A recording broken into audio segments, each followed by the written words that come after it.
Bonjour tout le monde, j'espère que vous allez bien. Là, nous passons à la question 3 sur les variables catégoriques. C'est une question concernant les fantômes ou si vous voulez la description d'une variable catégorique qui est la croyance en des phénomènes supernaturels. Et donc ici, on a une variable catégorique qui est appelée phénomène et elle a quelques catégories.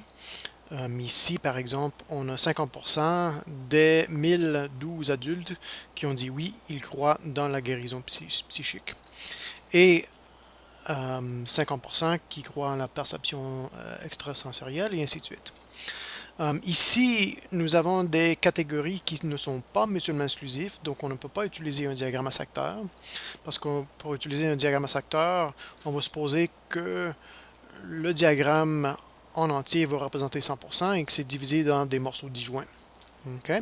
Quand nos catégories ne sont pas mutuellement exclusives, qu'est-ce qu'on peut faire comme représentation visuelle? C'est quand même un diagramme à bande. Et donc, on va utiliser une bande à 50%, une bande à 50% pour la deuxième catégorie, et ainsi de suite. Donc, je vais vous montrer comment construire le diagramme à bande qui est donné dans le solutionnaire suivant. Donc ici, on voit, on a des bandes qui sont horizontales et aussi on a des étiquettes qui représentent les pourcentages. Okay? Donc on va aller dans Minitab pour essayer de construire ce diagramme.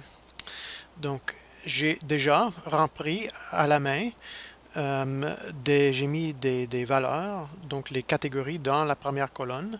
J'ai appelé la première colonne croyance et j'ai mis les catégories, la guérison physique et ainsi de suite. Dans la deuxième colonne, j'ai donné les fréquences relatives en pourcentage. Donc 54%, 50%, et ainsi de suite. Donc j'ai rentré ceci à la main. Okay?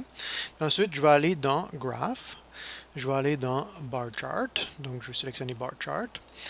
Ici, on a des valeurs qui sont dans un tableau, donc je vais choisir Values from a Table. Un graphe simple, c'est suffisant. Okay. Dans Graph Variables, donc je vais sélectionner la colonne C2, qui est les pourcentages. Ensuite, dans Categorical Variables, je vais sélectionner Croyance, c'est la première colonne qui a les noms de nos catégories. OK. Puis ensuite, on va choisir différentes choses. Ici, c'est pas nécessaire. Je peux aller dans Chart Options, mais c'est pas nécessaire de choisir exprimer en pourcentage parce que les données sont déjà en pourcentage. OK. Ensuite, je vais aller dans Scale.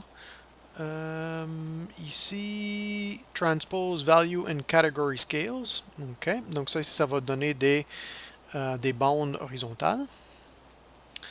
Puis ensuite, je vais mettre des étiquettes. Je vais aller dans Labels. Je vais aller sélectionner Data Labels. Puis je vais utiliser les données qui sont dans la colonne 2. Donc je vais dire Use Y Labels. Donc ça ici, ça va utiliser les hauteurs qui sont données par les pourcentages dans la colonne 2. Donc Use Y Value Labels. OK? Puis ensuite, quand je sélectionne OK, ça construit mon diagramme à bande. Ensuite, là, il suffit de changer certaines choses. Par exemple, je pourrais changer le titre. Donc ici, je pourrais changer ceci à répartition de la variable de croyance. Donc ça, c'est bon. Puis donc là, on a notre diagramme à bande. OK, donc c'est tout. On peut aussi, le sauvegarder. Donc si on va dans Fichier ou File, on va aller Save Graph As. Puis ensuite, je vais le mettre ici dans mes documents. Je vais aller dans Documents. Et je vais donner un titre. Donc, croyance. Puis ensuite, le type de graphe, je peux utiliser par exemple JPEG, ça c'est bon. Donc, je vais le sauvegarder. Puis ensuite, je peux le récupérer et l'insérer dans un document Word. OK? Donc, c'est tout pour la construction d'un diagramme à bande.